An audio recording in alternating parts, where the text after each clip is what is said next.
ప్రభుత్వ ఆసుపత్రిలో కంటి వైద్యాన్ని ఎందుకు ఎత్తేశారు? సర్వేంద్రియానం నయనం ప్రధానం అంటారు. మానవ దేహంలో కంటికి ప్రాధాన్యత అంతలా ఇస్తారు.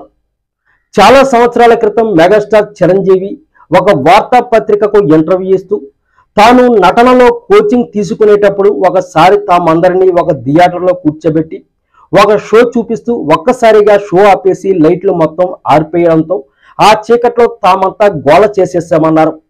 అప్పుడు స్క్రీన్ పై మీరంతా కొన్ని సెకండ్ల పాటు చీకట్లో ఉండలేకపోయారు, కానీ ఈ ప్రపంచంలో ఎంతో మంది కళ్ళు లేక జీవితాంతం చీకట్లో మగ్గుతున్నారని, వారి కోసం నేత్రదానం చెయ్యండి అంటూ ఒక ట్రోల్ వేయడంతో తాము దానికి ఇన్స్పిరేషన్ అయ్యి తాను ఐ బ్యాంక్ పెట్టానంటూ తెలిపారు.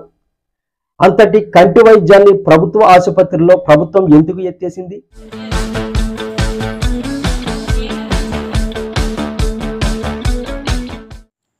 ప్రభుత్వ ఆసుపత్రుల్లో కంటి వెలుగు కనుమరుగయ్యింది. కంటి వైద్యం కోసం వచ్చే పేదలు నిరాశతో వెనుదిరిగి వెళుతున్నారు.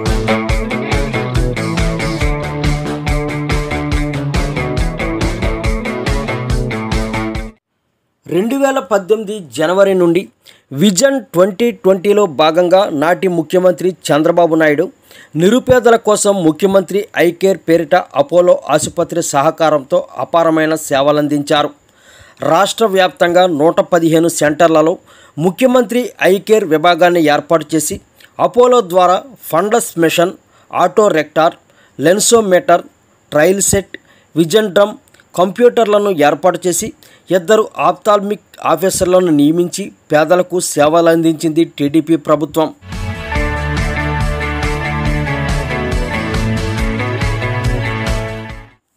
ముఖ్యమంత్రి ఐ కేర్ విజయవంతం కావడంతో 2019లో అధికారంలోకి వచ్చిన వైఎస్ఆర్సీపీ ప్రభుత్వం జగనన్న కంటి వెలుగుగా పేరు మార్చి ఈ సేవలను కొనసాగించింది.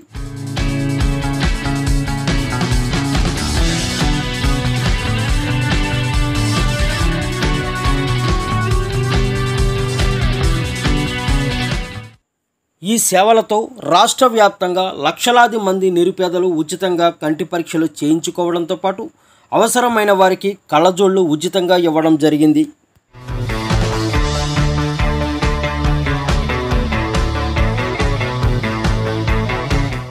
రెండు 2024వ సంవత్సరంలో తిరిగి కూటమి ప్రభుత్వం అధికారంలోకి రావడంతో ఈ సేవలను చంద్రబాబు నాయుడే ప్రవేశపెట్టారు కాబట్టి దీన్ని ఆపరేషన్లు చేసే దిశగా మార్పులు చేస్తారని నిరుపేదలు కోటి ఆశలతో ఎదురుచూశారు.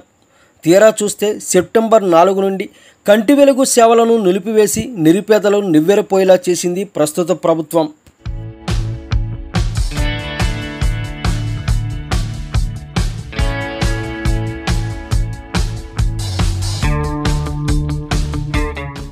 ప్రభుత్వ ఆసుపత్రుల్లో కంటి వైద్యం నిలిపివేయడంతో నిరుపేదలకు కంటి వైద్యం ఆగిపోవడంతో పాటు ఈ వైద్యంలో సేవలు అందిస్తున్న సుమారు 400 మంది సిబ్బంది ఉపాధి కోల్పోయి దిక్కుతోచని స్థితిలో ఉన్నారు.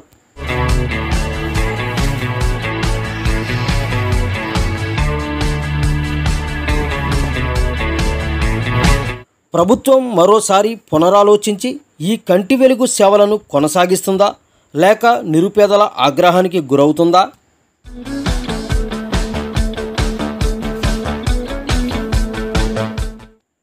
దీని మీద ఆధారపడ్డ సుమారు 400 మంది సిబ్బంది కుటుంబాలను రోడ్డున పడేస్తుందా లేక తిరిగి వారందరికీ ఉపాధి కల్పిస్తుందా చూడాలి మరి.